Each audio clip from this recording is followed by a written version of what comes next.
Okay, everybody, I wanted to share this week what it's going to look like for the meal planner, the recipe guide, and shopping list. I wasn't able to share that in the Zoom call, so I just wanted to go through a few things.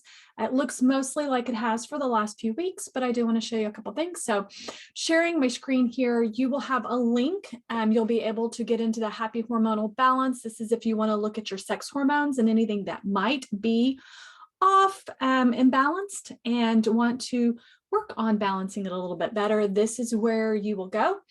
It also has some suggestions for food. So if you're not wanting to go with the menu and the recipes I have, it'll allow you to look through there and pick the ones that are going to work best for you.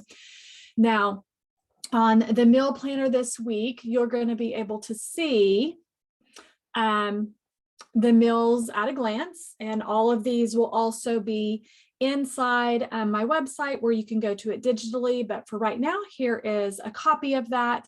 What I want you to know is if you were to follow this the way it is, what I have done is made sure that, again, no added sugar, right? So you won't have to be guessing on that. Number two is that you have the fiber. Okay, so I'm going to go through on Monday. If you were to eat what I have here in this menu plan, you would have 45 grams of fiber. Okay, that is a high fiber day. The next day, day 2, would be 36 grams of fiber. Day 3 would be 33 grams of fiber. Day 4 would be 30 grams. Friday is another high fiber day. You would have 63 grams of fiber. Saturday, a little bit lower to 25. That's the men we want to do. And then Sunday, 39 grams of fiber.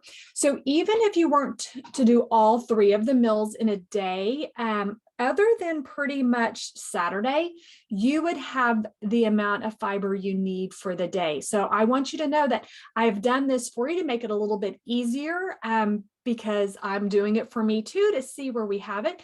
Also, what I want you to do is make sure when you're doing these, write things down. How are you feeling? I love to use the MyFitnessPal so I can document when I have a meal. I'm going to tell y'all what I ate yesterday. I had the best sleep ever last night. So I'm going to be paying attention to that, right? So if there's things that you're working on, whether it is weight loss, okay, whether it is anxiety, whether it is trying to make muscle mass, whatever it is, pay attention to what's going on with your body by what you're eating. Now, again, this week, what we are working on is healthy fats. And so again, the percentage, if you were to do each of these days as I have it listed, Monday is a high fat percentage day. If you were to do this, you would have 64% fat in your diet for that day. Okay. Tuesday, it's a little bit lower. Okay. It's 31% fat. I'm doing this because I want you to see how you feel.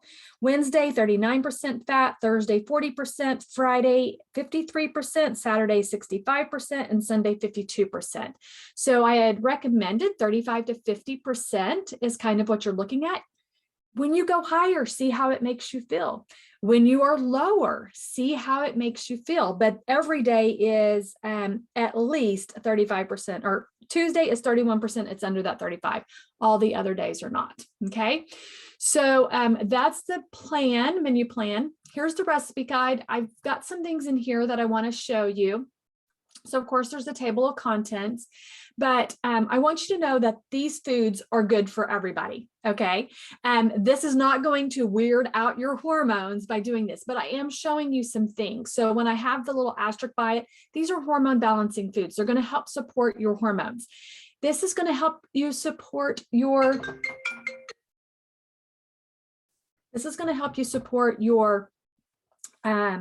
sex hormones. It's going to help you support your metabolic hormones. It's going to help support your stress and anti-stress hormones, all 3.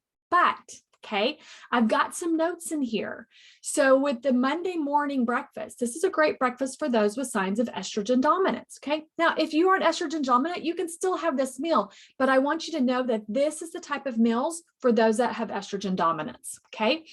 On day 2, I have a note here. If you have low estrogen, you may want to switch coconut milk with soy milk. Okay. Those with low estrogen are the only ones that I recommend using soy. Okay. And that's just from the research I've done. I have typically been estrogen dominant, so I stay away from soy. But now that I'm working towards menopause, there may be times that I choose to do more soy based on my hormones.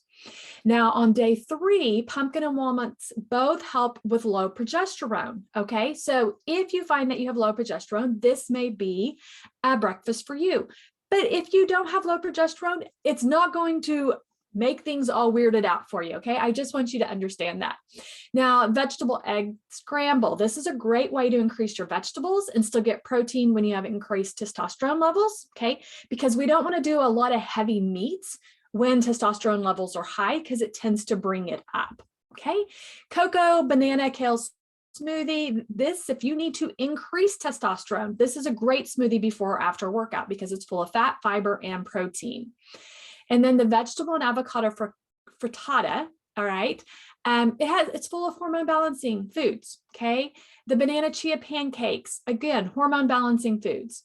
Now, lunch. Again, if you have signs of estrogen dominance, then the strawberry spinach salad with feta and almonds would be good for you. But if you don't, it's okay. It's still going to be good for you. This salad, the rice and chickpea salad with alfalfa sprouts, is really good for those women with low estrogen levels. Okay. The only thing I have on here is if you don't have low estrogen, you might not want to do the dried cranberries, and they tend to bring up our sugar levels, especially if we are high estrogen already. So I just said exchange that for blueberries. But if you want to enjoy some dried cranberries, do. All right. On this one here, this is creamy white bean soup with kale. It helps support women with low progesterone levels and or high estrogen levels. Again, if that's not you, this is still a hormone balancing food. I am just letting you see where you may need some support, so you can go through here if there's specific ones that you want to try. Okay. Same thing with this chicken pomegranate quinoa salad, y'all. If you have not tried this yet, I put it in here again this week because I want to eat it every day. Seriously, so good. Whether you need to increase your testosterone or decrease your testosterone, this salad is for you. It's a very hormone balancing food.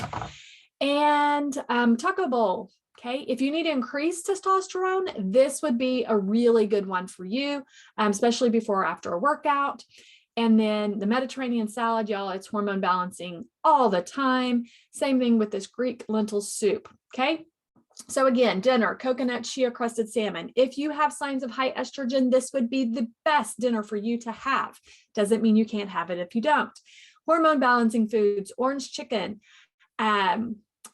This one would be really good, especially if you are having signs of low estrogen. Okay. And then ginger, garlic, green beans, hormone balancing.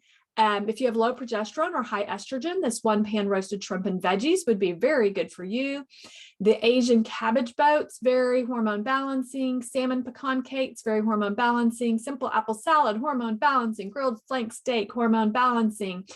Fruity spinach salad, hormone balancing. Chicken and pineapple, hormone balancing. Loaded mashed cauliflower, you get it, right?